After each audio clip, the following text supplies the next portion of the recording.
প্রবাসী বাংলাদেশিরা পৃথিবীর যে দেশেই থাকুক না কেন আধুনিক প্রযুক্তির সহায়তায় এবার তারা ভোট দেওয়ার সুযোগ পাবেন। তথ্যটি নিশ্চিত করেছেন প্রধান নির্বাচন কমিশনার এম নাসির উদ্দিন। নির্বাচন কমিশনারের ইউটিউব চ্যানেলে প্রবাসীদের উদ্দেশ্যে দেওয়া এক ভিডিও বার্তায় তিনি এই তথ্য জানান। সিইসি জানান, এই উদ্যোগে দেশের গণতান্ত্রিক অভিযাত্রায় এক ঐতিহাসিক মাইলফলক হিসেবে চিহ্নিত হবে। প্রথমবারের মতো প্রবাসে বসবাসরত বাংলাদেশিদের ভোট দেওয়ার এই সুযোগকে আধুনিক প্রযুক্তির সহায়তায় অনেক সহজ ও কার্যকর করা হচ্ছে বলে আশ্বস্ত করেন তিনি জানান, প্রবাস থেকে ভোট দিতে হলে অবশ্যই আউট অফ কান্ট্রি ভোটিং এর রেজিস্ট্রেশন করতে হবে।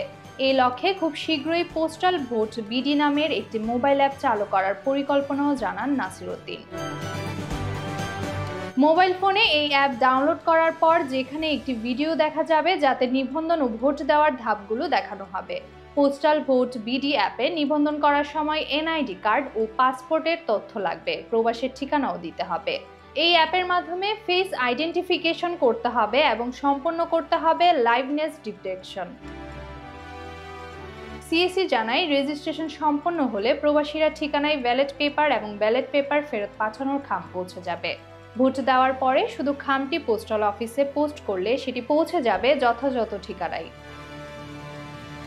প্রবাস থেকে ভোট দেওয়ার বিস্তারিত তথ্য পোস্টাল বিডি অ্যাপের পাশাপাশি বিদেশি বাংলাদেশিদের দূতাবাস অর্থাৎ ইসির ওয়েবসাইটেও পাওয়া যাবে। সিইসি জানায়, এটা প্রবাসী ভোটারদের জন্য আমাদের প্রথম পদক্ষেপ, একটা ঐতিহাসিক সূচনা। এই ঐতিহাসিক অভিযাত্রায় আমরা প্রবাসী ভাইদের সাথে দেখতে চাই এবং আমরা চাই আপনাদের সক্রিয় অংশগ্রহণ। এটা আরো কার্যকরভাবে আমরা বাস্তবায়ন করতে পারবো। নামিবা রহমান, সত্য খবর, SK TV 24 থেকে।